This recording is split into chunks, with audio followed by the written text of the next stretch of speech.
CRPF group camp যেটা আছে শিলিগুড়ি, সেখানকার খবর তোমরা দেখেছো, একটু আগে ভিডিও আমি আপলোড করেছিলাম। তো সেখানে বাইরের ছেলে ধরা পড়েছে, যেটা হলো উড়িষ্যার ছেলে ছিল। তো আমরা যাওয়ার জন্য কিন্তু রেডি ছিলাম। দেখো 2-3 জন এখানে আছি রেডি, আর 2-3 জন একটু দূরে ছিল, কল করছি তাদেরকে, তারাও রেডি ওখানে আছে, এবং আরও 2-3 জন এখনই আসবে আর কি। আমরা যাওয়ার জন্য একদম রেডি ছিলাম যে ওখানে যাচ্ছি, তাদের সাথে কথা বলে, এবং বাংলা পক্ষের সাথেও কথা বলছি আমরা, কথা বলে যে তাদের সঙ্গে কথা এটা হয়েছে বাংলা পক্ষের সঙ্গে, যে আমরা প্রথমে গিয়ে ডকুমেন্ট দেখবো, যদি সেটা অরিজিনালি ফেক হয় তাহলে তাদের লোক আসবে এবং ব্যবস্থা হবে, এই অবধি কথা হয়েছিল।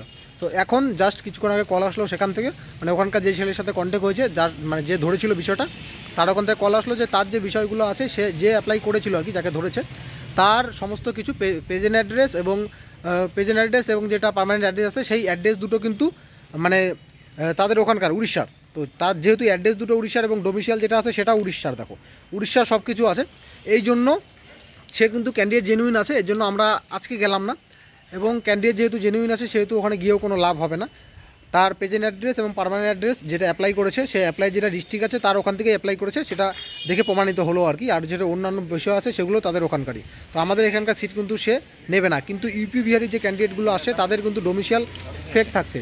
ডোমিসাইল যদি ফেক থাকছে, ডোমিসাইল এর জন্য মানে ডোমিসাইল যদি যাদের ফেক আছে আর কি, ডোমিসাইল ফেক থাকলে কিন্তু তারা একদম বাইরের ক্যান্ডিডেট। এখন ধরে নাও তুমি অ্যাপ্লিকেশন করেছো, সেখানে পার্মানেন্ট অ্যাড্রেস প্রেজেন্ট অ্যাড্রেস আলাদা আলাদা আছে। পার্মানেন্ট অ্যাড্রেস তোমার বিহারের মনে করো আছে, এবং তুমি সব বোর্ড থেকে পরীক্ষা দিয়েছো, মাধ্যমিক বোর্ড, উচ্চ মাধ্যমিক বোর্ড, সব বিহারের পরীক্ষা দিয়েছো, ইউপির পরীক্ষা দিয়েছো, এখান থেকে ডোমিসাইল বানিয়েছো, সেটা একদম অরিজিনাল ফেক। তাদের ধরো, কিন্তু তাদের একদম কোনো ছাড় হবে না। এই যে আরও 2 দাদা আসছে, এদের মেডিকেল ফিজিক্যাল আসে আর 2-3 দিন পরে।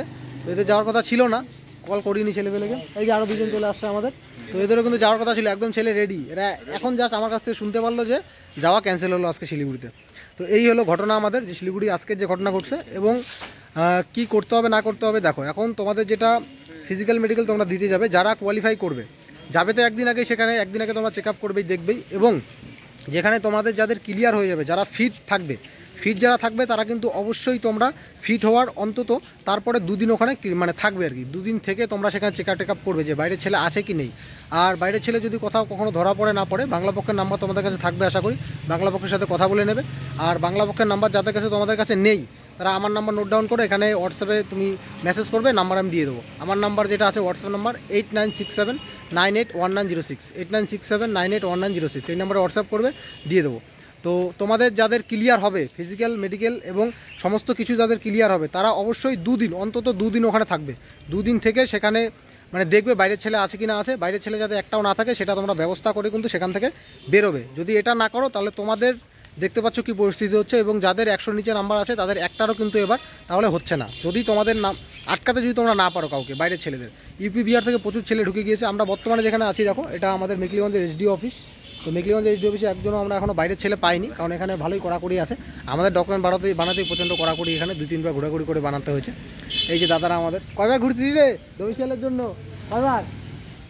3-4 বার। এরা এই 2 জন পাক্কা 3-4 বার ঘুরছে। ডকুমেন্টে ভুল নাই, মানে স্পেলিং ভুল ছিল, 3-4 বার ছেলেপেলে ডকুমেন্টের জন্য ঘুরছে। তো আমাদের এখান থেকে কিন্তু ফেক ডকুমেন্ট বেরোয়নি আশা করা যায়।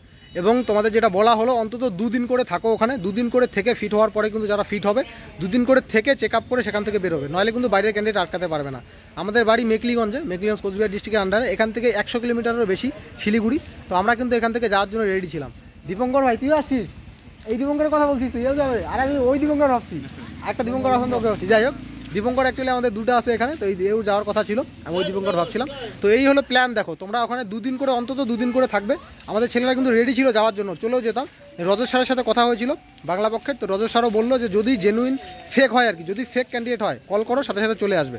তো যদি তোমরা বাংলা পক্ষের সাথে কন্ট্যাক্ট করো, অবশ্যই সাথে সাথে তারা চলে আসবে। যদি কখনো কল না ধরে, তোমরা ক্যান্ডিডেট ধরো এবং পুলিশও তোমাদের সহায়তা করছে না, তাহলে অবশ্যই আমি যে নাম্বারটা দিলাম ভিডিওটার মধ্যে, সেই নাম্বারে অবশ্যই তোমরা হোয়াটসঅ্যাপে মেসেজ করবে, এবং সেখানে আমি তোমাদেরকে বাংলা পক্ষে সেই কন্ট্যাক্ট করিয়ে দেবো যে তারা যাতে সেখানে চলে আসবে। তো পুলিশ যদি কখনো হেল্প না করে, তাহলে অবশ্যই বাংলা পক্ষের ওখানে সহায়তা নেবে। আমার নাম্বারে কল করতে পারো, বাংলা পক্ষের নাম্বারে তোমরা কল করতে পারো।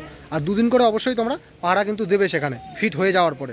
টাকা পয়সা চিন্তা করবে না, দরকার বলে রাস্তায় শুয়ে থাকবে, কিন্তু 2 দিন করে ওখানে পাহারা দিতেই হবে তোমাদের, তাহলে কিন্তু বাইরের ছেলেকে আটকাতে পারবে। চলো।